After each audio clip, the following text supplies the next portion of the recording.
सो hello everyone, 91 days NEET के बचे हुए हैं। इस 91 डेज को अगर हम अच्छे से यूज करेंगे तो 7 मई के बाद हम कंफर्टेबली घूमेंगे, इंजॉय करेंगे, शायद अपनी हॉबीज को पूरा करेंगे जो इस पूरे तैयारी में रह गई थी। अपने नाना नानी के यहाँ या ननिहाल जाएंगे या बुआ के यहाँ या कहीं भी घूमने जाएंगे या कहीं और प्लान करेंगे, कहीं इधर उधर ज्ञान देंगे। एक सिचुएशन ऐसा होगा जहां पे स्ट्रेस रहेंगे कि क्या इस साल कट ऑफ जाएगा, और यूट्यूब पे ढूंढते रहेंगे ऐसे वीडियोस जो आपके फेवर में बोलें कि जा सकता है, पूछते रहेंगे। एक सिचुएशन ऐसा होगा कि निराशा में डूबेंगे और फिर टेंशन की दोबारा प्रिपेयर करें कि ना करें। तो ये 3 सिचुएशन होंगे, या तो क्लियर कट ऑफ को क्रॉस करोगे, या फिर आप बॉर्डर लाइन पे रहोगे, या फिर आप नीचे आ जाओगे।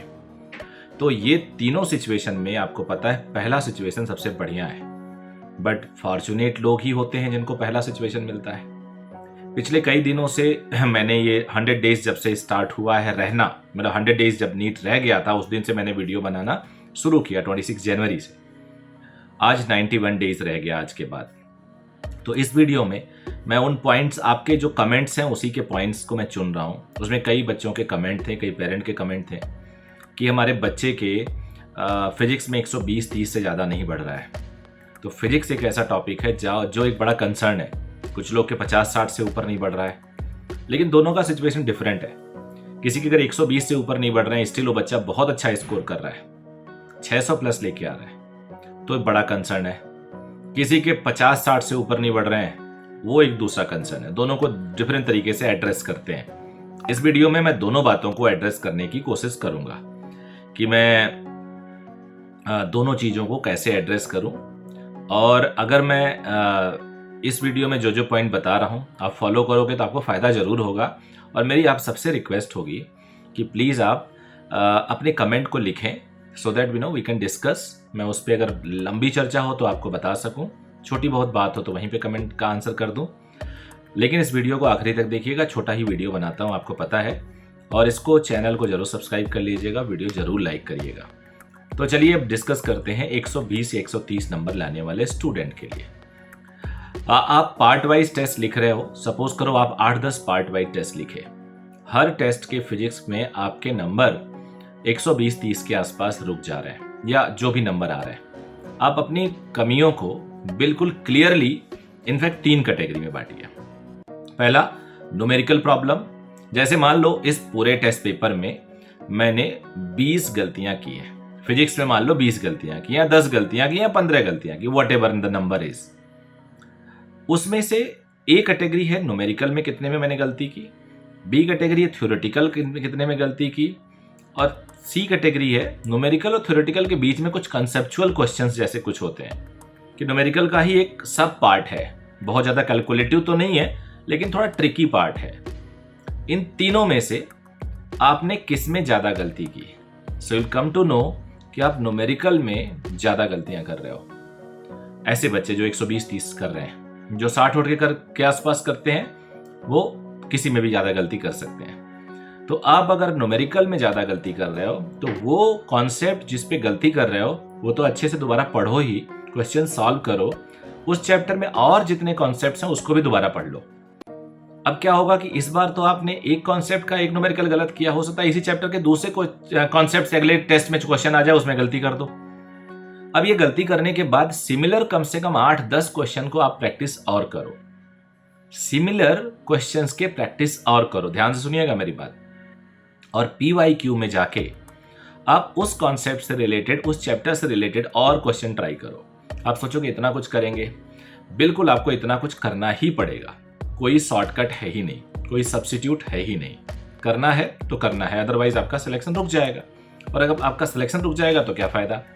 फिर आप देखिए, अगर कॉन्सेप्चुअल गलतियां हो रही हैं आपसे, तो आप देखो उस चैप्टर के डेरिवेशंस पार्ट, डेफिनेशन पार्ट्स आपको बहुत क्लियर है कि नहीं है। इसके लिए आप NCERT की हेल्प ले सकते हो। NCERT की हेल्प आपको लेना हो तो ले लो, क्योंकि उसमें थ्योरीज दी हुई हैं, उस थ्योरीज के आसपास ही क्वेश्चन बनते हैं। और आप अपने स्कूल की कुछ एकेडमिक्स किताबें ले सके, एकेडमिक्स की जैसे दिनेश हो गई, प्रदीप की किताबें हो गई, एससी वर्मा हो गया, उनको रीड आउट कर लो उस चैप्टर को, और फिर अगेन PYQs में जाओ कि उस चैप्टर से रिलेटेड आपके कितने कैसे कैसे क्वेश्चंस बनते हैं, क्या आप सारे क्वेश्चन का आंसर कर रहे हो। अगर आपके पास मार्केट में ANR एसर्शन रीजनिंग की किताब मिल जाए तो वो खरीद लो। भले ही एसर्शन रीजनिंग अब ज़्यादा रिलेवेंट नहीं रह गया है, कभी कभी पूछ लिया जाता है, और पहले ये एम्स में आता था काफ़ी क्वेश्चन इसके, तो बच्चे 5-5 क्वेश्चन होते थे आखिरी में, तो बच्चे एसर्शन एंड रीजनिंग को डिटेल में पढ़ते थे, लेकिन अब उतना डिटेल में नहीं पढ़ते। बट मेरा मानना है एसर्शन एंड रीजनिंग एक ऐसा मॉडल होता है क्वेश्चन का जो आपके बेसिक्स को, जो आपके कंसेप्चुअल क्लैरिटी को बेटर करता है। तो ANR जिसे हम एसर्शन एंड रीजनिंग कहते हैं, उसको प्लीज एक बार ढंग से चैप्टर वाइज प्रिपेयर कर लो। It will not take much of your time, आप इससे एकदम क्लियर निकल जाओगे। अब आ जाते हैं, एंड आई एम श्योर इससे आपके मार्क्स धीरे धीरे बढ़ने लगेंगे और अब अचीव करोगे 130, 40, 50, 60 करोगे ही करोगे, क्योंकि 600 के आसपास अगर नंबर ला रहे हो तो आप एवरेज स्टूडेंट नहीं हो, अब फार बेटर स्टूडेंट हो। अब आ जाते हैं 60-70 नंबर करने वाले। इनके लिए मैंने पिछले वीडियो में भी बताया था, आपको पहले तो एलिमिनेशन मेथड करना होगा कि कम से कम गलतियां आप एलिमिनेट करो, गलतियों को अवॉइड करो, और एक आध टेस्ट में आप बिल्कुल जिन पे परफेक्ट हो उसी को ट्राई मारो, क्योंकि 50 क्वेश्चन में 30 क्वेश्चन के आसपास बहुत आसान मिलेंगे जो देखते हो जाएंगे, और 30 का मतलब 120।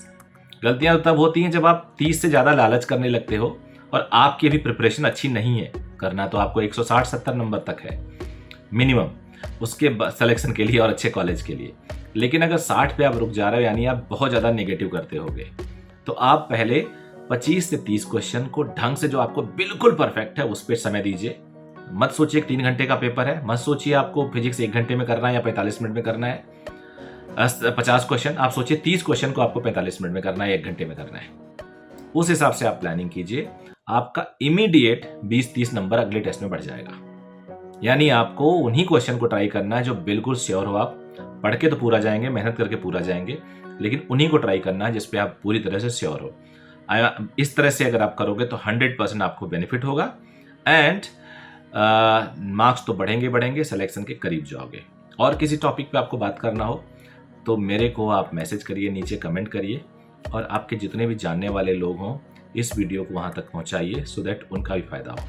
Thank you very much. हाँ, 8 AM पे मंडे टू फ्राइडे मैं क्लास लेता हूँ, उस पर आप जुड़ सकते हैं, आपको उससे बहुत फायदा होगा।